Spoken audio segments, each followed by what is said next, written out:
بعض لوگ یہ سمجھتے ہیں کہ میں اللہ کی نافرمانی کر رہا ہوں، گناہ پر گناہ کر رہا ہوں، لیکن پھر بھی اللہ تعالیٰ مجھے نعمتوں سے نوازتا ہے، خوشحال زندگی دیا ہے۔ اس کا مطلب یہ ہے کہ اللہ تعالیٰ مجھ سے خوش ہے۔ اگر اللہ مجھ سے ناراض ہوتا تو مجھے خوشحال زندگی کیوں دیتا، مجھے اپنی نعمتوں سے کیوں نوازتا؟ یہ ہماری بہت بڑی غلط فہمی ہے۔ یاد رکھیں، یہ اللہ رب العالمین کا قانون استدراج ہے، یہ اس کے لیے مہلت اور ڈھیل ہے۔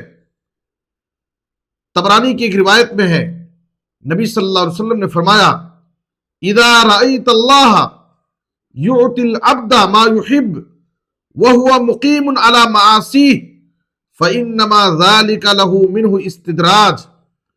جب تم دیکھو کہ اللہ تعالیٰ کسی بندے کو اس کی محبوب ترین چیزوں کو نواز رہا ہے، اس کی خواہش کے مطابق اللہ تعالیٰ اس کو نعمتیں دے رہا ہے، حالانکہ وہ گناہوں پر مصر ہے، گناہ پر گناہ کرتا جا رہا ہے، تو تم جان لو کہ یہ اللہ رب العالمین کی طرف سے مہلت اور ڈھیل ہے۔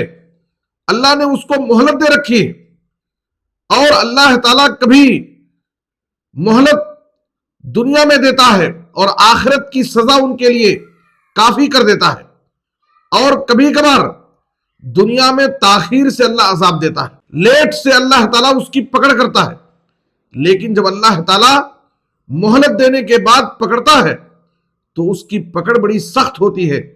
ان اخذہ علیم شدید، تیرے رب کی پکڑ بڑی سخت اور دردناک ہوتی ہے۔